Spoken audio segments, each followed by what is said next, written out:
we are here today with Trinity Marsh, and she is joining us on our second season of the Power of MoMMAs Voices podcast. And we're really focusing in on the voices of those with lived experience this season. And I'm very thankful to have her joining us.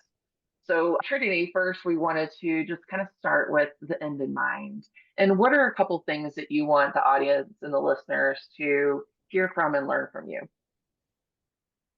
So I think like the biggest takeaway would be that you are your greatest advocate. And honestly, the fight for improving maternal health does not come easy, but it is worth it. And I can kind of give a little bit of an introduction if you'd like. Sure. My name is Trinity, and I recently moved to Minnesota with my husband. I experienced an early pregnancy loss, and I realized there were a lot of ways to improve care for women in this area. So, my story specifically sheds light on having a rare disease and the challenges of self-advocacy, the lack of support systems for early pregnancy loss, and then falling through the cracks even when there are systems in place. I knew right away I didn't want my experience repeated, so I went to work starting a volunteer program for Mayo Clinic for bedside bereavement. And I believe my story matters because so many parts of it are heartbreakingly common, such as being ill prepared for an at-home miscarriage. And I want to inspire other women to share their stories and take improving maternal health into their own hands. So thank you for listening. It's so important. I was at a meeting recently. It was the same kind of thing. I was listening to multiple reoccurring early miscarriages, and while we want to reassure people that it's common, I think in a way that's like it's not that it's normalizing it, but in a way that like there are other people that have been in your shoes. How can you get support? Kind of thing. It's not to be dismissive, but like how can we help one another? So thank you for your bravery of taking something that you've been through and wanting to share that and utilize that for good things. I really that's my heart as well. So tell us a little bit about your story. What in your moment, what in your journey to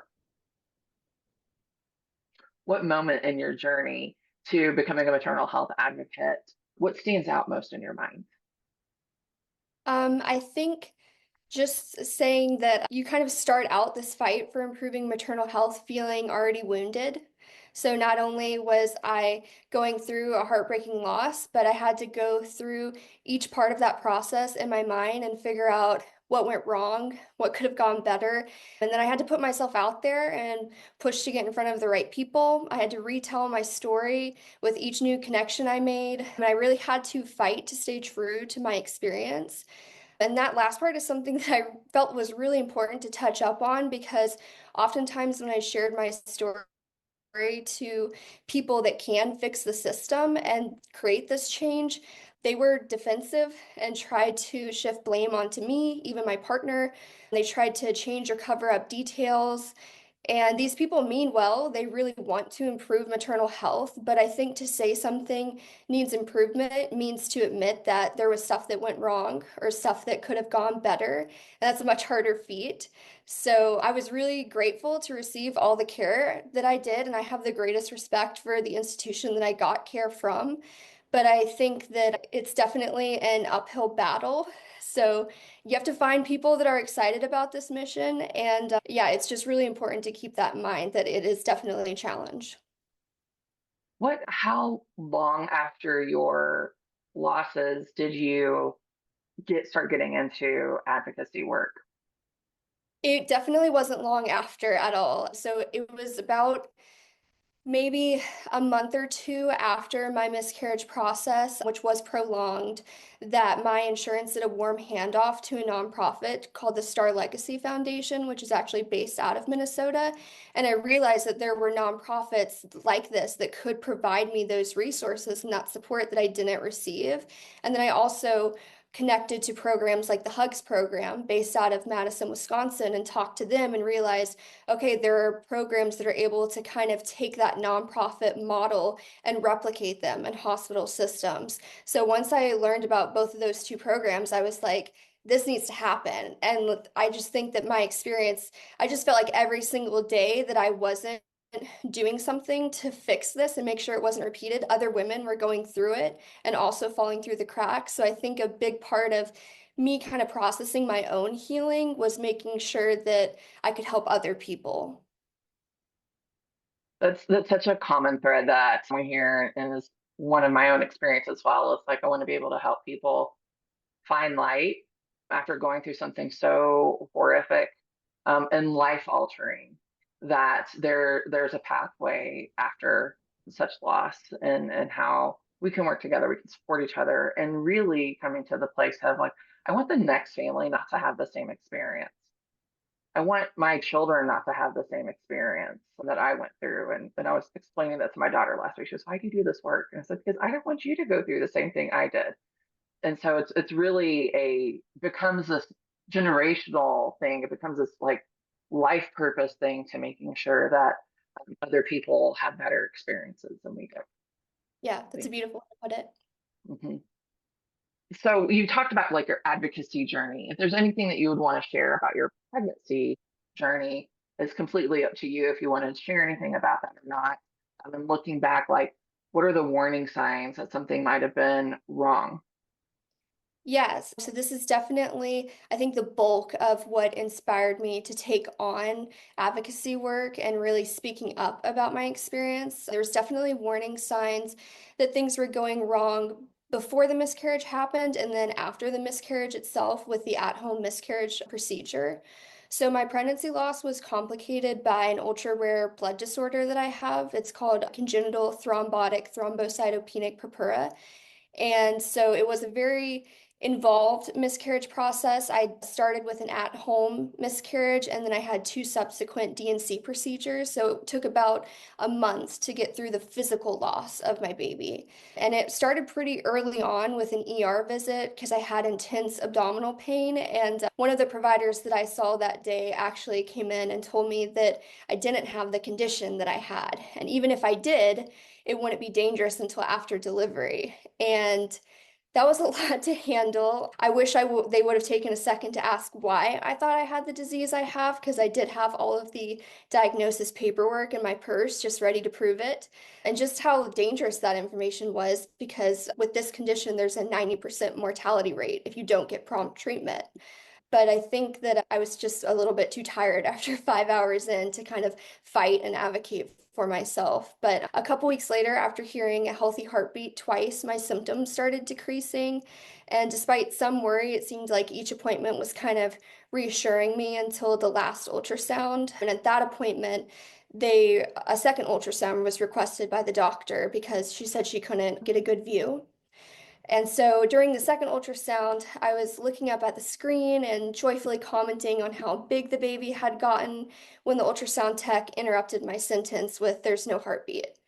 And I kind of just let out a quiet oh and kind of just felt myself deflate and just fill with shock and just replace all the happiness that I walked in with. And I was still undressed. I still had the medical device inside of me. And she said that she'd take some pictures. There's tissue on the counter, and I can get dressed and meet her outside the room when she's done.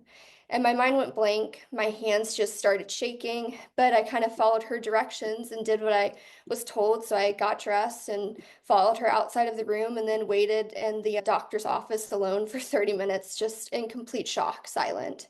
And when the doctor came back in, I immediately broke down and she started quickly introducing three other nurses into the room who I could barely see through all the crying and tears. And the bereavement nurse sat down with me, and the first thing that she said was, "I bet you weren't expecting that today, huh?" And I just broke down even more. And then she asked if I had someone to pick me up. So I told my husband to come to the hospital. And then they just quickly went through the different ways to go about a miscarriage, how I could perform genetic testing, and my hands just filled up with a big white plastic bin, a set of gloves, a clear tube to put everything in for testing. And the only information I was shared with about the testing procedure was, put everything in this clear tube and then you can drop it off and you don't have to talk to anyone or say anything. And you don't have the mental clarity at that appointment to ask what goes involved in testing and what happens to my baby and what does that process look like afterwards. And that information was never shared with me. So if I would have gone down that route, it just would have all been a complete surprise to me.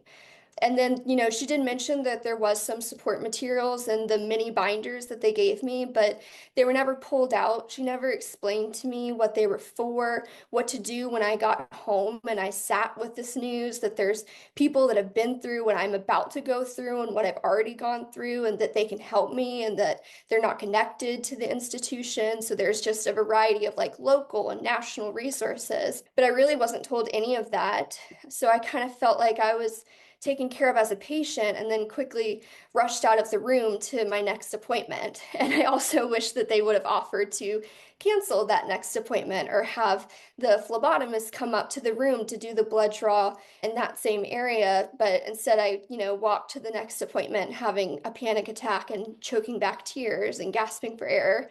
And then when it came to the at-home miscarriage procedure, I was so devastatingly ill prepared for that process emotionally and mentally and even medically.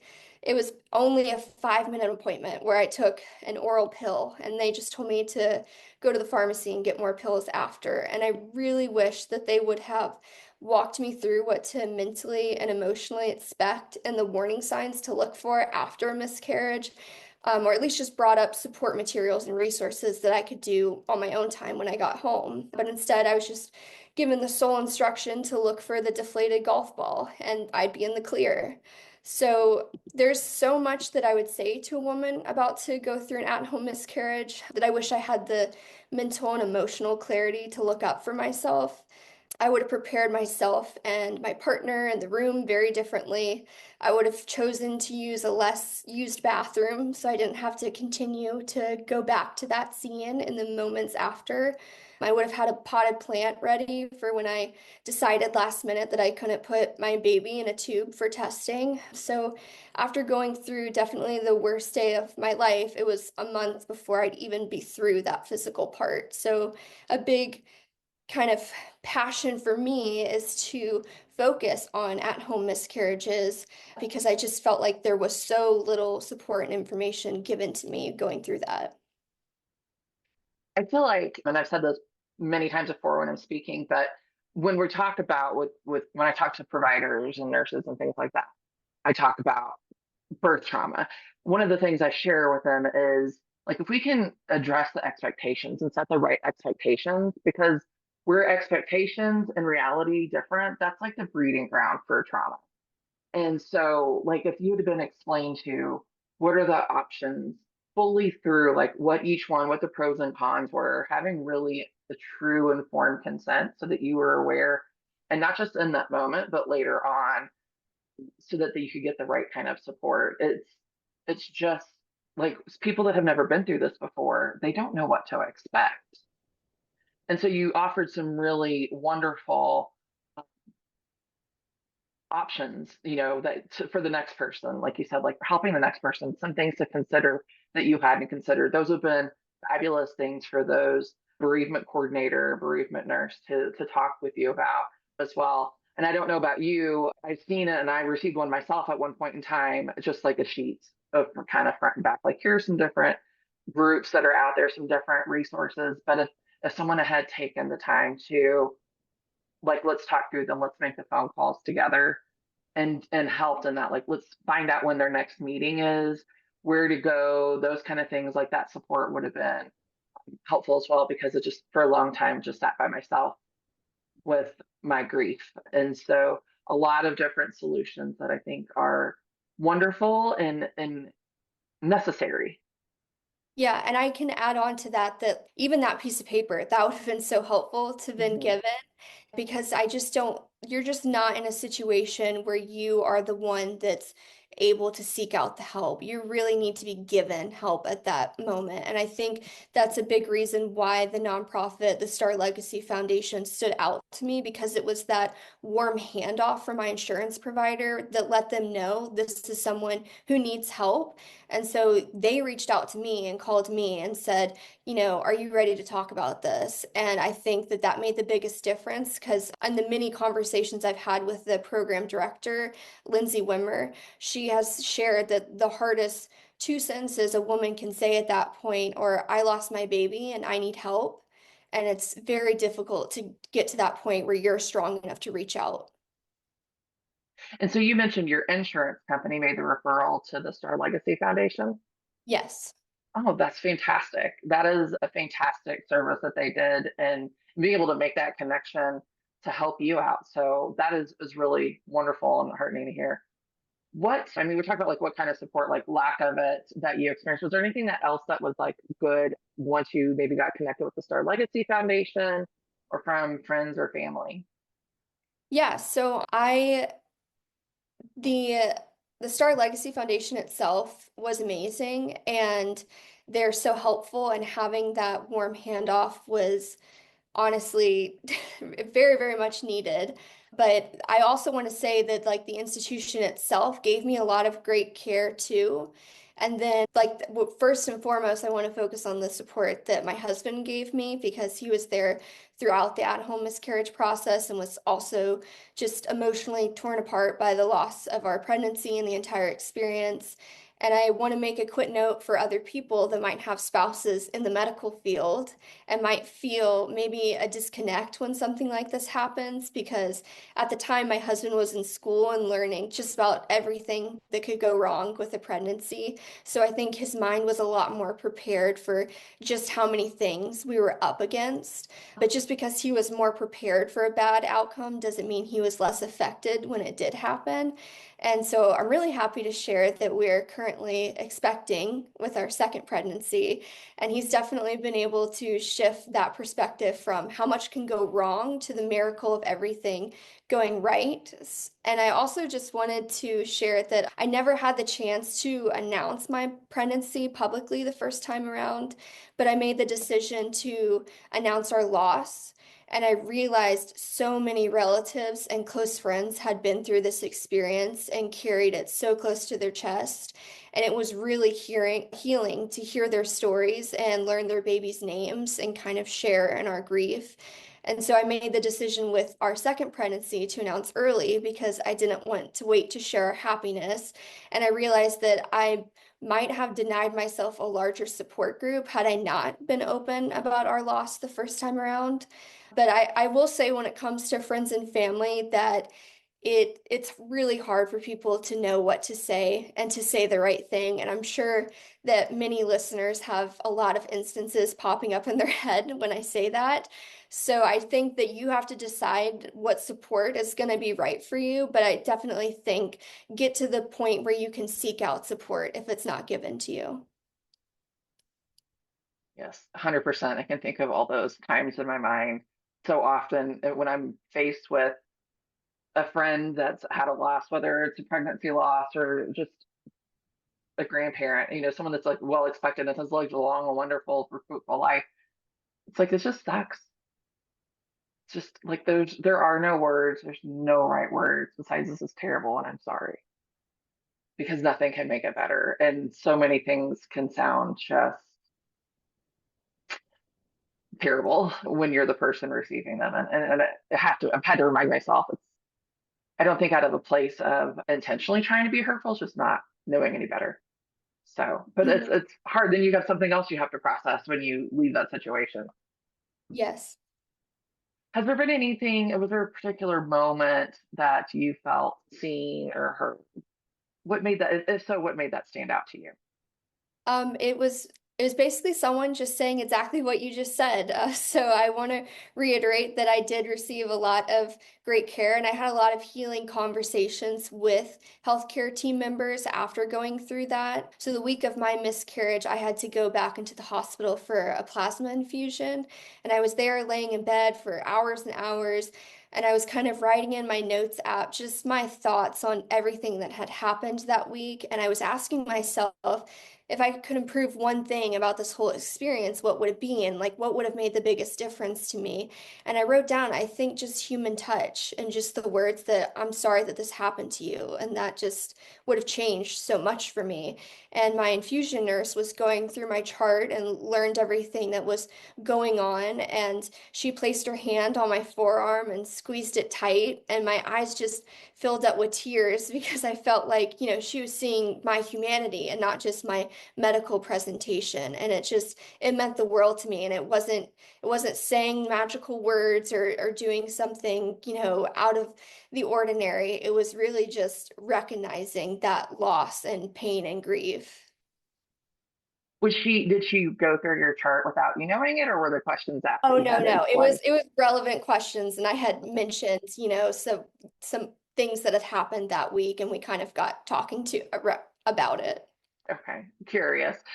Sometimes, you don't want to have to repeat yourself over and over to a stranger. And so if a care provider can come in the room and they have some knowledge about what you've been through ahead of time, then they can offer the compassion without having to maybe rip open the wound, and having that have that conversation is something that I've experienced, and I know other people we've had conversations about as well. It's like you have the people that barge into the room and no idea, and then they stick their foot in their mouth. So Mhm. being aware of a patient's experience and knowing maybe if there's an opportunity and some time just to flip through the chart. I wish there was a tag that was like put on everybody's charts in a way that was very easily and flashed up there and said like, recent Yeah. loss or something like that, so that they could just be more mindful about where you're at mentally, where the patient's at mentally, where their family Yeah. members are at as well. That's a great idea, and I think that I will be bringing that up to our program. But like that's definitely, and I think also just adding to that tag, because I really do believe that no matter where you were at in your pregnancy, that doesn't determine the hole in your heart. But I think that it definitely guides conversations too, because it just, with my second pregnancy and having these first, prenatal appointments happened very recently. And so right away it was brought up that I've had a previous loss, but then the provider went into, well, don't worry, like now that we've heard a healthy heartbeat, multiple times, like your risk of miscarriage has gone down significantly, and kind of was going on the speech. And I felt so bad, but I had to interrupt and say, I heard a healthy heartbeat multiple times last time too. So it was just, like maybe having a better conversation of, if you have a previous miscarriage, your chances of a subsequent one, it's not dependent on that. That might have been a better conversation. But I do think having that just like quick thing to inform them makes such a big difference, because it can really change the tone of the conversation. For sure, for sure. If you could go back and talk to one of your healthcare providers, what would you want to tell them about your experience? I think that I would honestly just do exactly what I've been doing to every healthcare provider I've talked to since, which is just sharing my story so that whatever is in their control that they can prevent for that story, they're able to. And so many people have been so like praying for this program's creation and its success after hearing my story. So I think like the emergency room part of my journey kind of shows how difficult it is to navigate the healthcare system if you do have a rare condition. It's very hard to speak up and stand up for yourself, especially when you're in a low point physically and mentally and emotionally. And I think, especially as a young woman, I've had to take my health very seriously in order for others to. And then just early pregnancy loss itself was treated very differently. There was less support, less personalization, there was less resources. So I just don't think it's acceptable that women with early pregnancy losses are more likely to fall through the cracks in receiving compassionate and proper care. So that's just another big focus that I try to bring up to each person that I talk to. Fantastic. I'm thinking of there was a conference I was just at. We may cut this part out completely. The conference I was just at, and there was a woman there that was speaking that had had 9 losses before she had a successful pregnancy, and she had incompetent cervix, and trying to get to a place where she could carry a pregnancy took so much. And one of the things she was talking about was like palliative care, and how palliative care is not what we typically think about, and like how to introduce that concept into prenatal care, whether it's a loss or a healthy pregnancy or at-risk pregnancy, but how to introduce that care and making sure that patients are supported with all the resources, the mental health, the support, the answering all the questions, just taking that extra time to meet with them, and give them the space too to realize like this is a lot at one point. This is a Mhm. lot at one moment. And what are you going to need a day from now, a week from now, a month from now? It's going to look very different from what you need the moment that you hear the news. Mhm. Yeah, I think you said it perfectly when you talked about that gap between expectations and the reality. Because, when you go into this process with these quick appointments where, nothing is slowed down, everything is, rushed at you, and you're told it's a rough period, take a, an Advil, and that experience is just so much more traumatizing and painful than you were told. It's very difficult to go through. And there was a lot of things that I learned about after the process where I was like, man, like, I should have been told about this. Like even miscarriage doulas, if you have to go through that process alone, that's just not something that's brought up in those quick appointments. So much need for awareness and education on doulas and what they do. Oh my gosh. I was like, no, no, no, I'm not crunchy vanilla. I don't need a doula. I thought like a doula was interchangeable with a midwife. And since then I've learned how many doulas there are and many multiple different aspects of our healthcare system, and just the general population not being aware of the services that they really offer.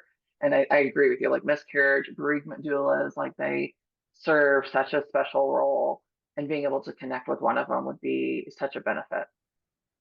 Now, you spoke about your husband being in healthcare, like training. What's he going to school for, or is he done?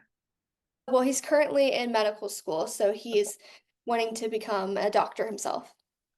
So does that change? Does he feel like I've noticed this before when talking to healthcare providers that also have a lived experience? They feel like they don't know what hat to put on sometimes. And then they also feel like they're judged a little bit, like they should know better because they have that extra training. And so there's a lot of assumptions made like, well, you've had that training, you know that. Like we don't have to explain all of the things with you. So I don't know if that's something that like he has felt, or if you would even be aware if that is something that he has felt or not. I don't think it's something that he's felt yet, but I definitely think that this experience, it is beneficial. I just think that having a personal tone to each thing that you've been through, it changes your thought process. I mean, no healthcare worker is above like a certain level of bias. And so I think that, and like a big part of this program was, fighting to not vilify people, because I think when you're sharing that things went wrong, when you're trying to improve maternal health and you're talking to healthcare providers and hospital systems, they are going to be defensive and they're going to want to say, well, like maybe you pressured them to tell you the news, or maybe they felt like you'd be mad at them if they didn't quickly share the news. And they want to kind of protect like their system and their people. But I think that it's definitely not trying to cast blame, and because no one's going to get it perfect, no one's going to say the right thing even if they have been through it themselves. And I know that so many healthcare workers, and my husband has shared these stories where he's talked to doctors and has learned from doctors where they've you been going through a miscarriage and had to show up for a shift. And I've personally talked to nurses where their wife was at home actively going through a miscarriage and they're on an ER shift and a woman comes in going through a miscarriage, and that's who they're taking care of that day. And these are heartbreaking true stories. And so I think that, no one's going to get it right even if they have been through it, but I think that it's just realizing like each time you go through something, just keeping in mind that if there was a way that it could have been better for the next person, let's do that. And it's not about shame. It's not about blame. It's just about let's just keep improving it for each new person because it can always get better. And I think a big part of this program is that you can never give too much support to someone in this situation. Yeah, for sure. It goes back to that compassionate, like treating people like human beings again, and bringing that humanity back into healthcare, where it doesn't feel like it's a conveyor belt, but doesn't feel like it's a factory line, and we're just cranking people through. Every person's different. Every person's previous experiences are different. That's what makes us who we are. And so we need to be responsive as healthcare providers need to be responsive to what that is and providing that appropriate care for patients. What would you say to someone who's just beginning their own journey with this condition or experience, and they might consider becoming a Mama's Voices patient family partner? What would you say to somebody? I would say that Mama's Voice's mission, when I learned about it, it was exactly what I felt like in my heart needed to be done. And so, despite having this rare condition, I don't believe a lot of what I went through, if not the majority of it, is unique. And so I'd say just take that first step and every other one becomes easier. It's definitely a hard journey to retell your story and put it out there and be very open about what happened to you. And some days it's fuel to the fire to find out that other women have had similar experiences, and some days it just breaks your heart. And so you have to really take it day by day and know when to keep going and when to kind of take those moments to grieve and focus on your own pain and loss. But I will say that once I shared my pregnancy loss and started talking about my story, and I realized how many people in my life had been affected by pregnancy loss and were looking for an opportunity to say their baby's name and share their story, it really became healing for both sides of the conversation. It's fantastic. How has telling your story through Mama's Voices, has it changed how you see yourself? Well, I definitely realized how much I fill up my own cup by pouring for others. And I think I learned that from my own mom. She raised four kids and took on, the bulk of just helping us grow up through hurricanes destroying our home, through financial crashes, through my dad's multiple military deployments. And I didn't know how I was going to start healing after my own pregnancy loss. I just felt dazed from that month-long process of just trauma of not knowing what was going on, what was going to happen next, and just being ill prepared for it all. But I did focus on connecting with others. I put my grief and my story out there. I retold every heartbreaking detail to each new person that got added to each new meeting. And I just kept doing it over and over again until I made this program a reality. So I'm very proud of myself. I'm very proud of Mayo Clinic and the people who have worked hard to make the program a reality and the countless others who prayed for its success. And I'm also proud of the other people that I've learned from at Mama's Voices that have had the strength to share their story and help others. Thank you. I'm glad you're here and that you found us and have been able to share your story in this way and many others as well, because I know like you're not alone for sure. And so being able to be that voice for change, be that light for someone else that may be in the midst of going through their own loss at that time is just so healing to some folks. I won't say it's so healing to you, it's been healing for me. And so, I just really appreciate you for taking that. Really, I can't say anything else besides a brave step. Like it's vulnerable. Like you're sharing their hardest days and being so vulnerable in that space to open yourself up to reliving that and being putting it in a way that's going to help other people. Thank you so much. I really appreciate you taking the time to talk with me today and for everyone for listening to my story. Well, thank you, Trinity.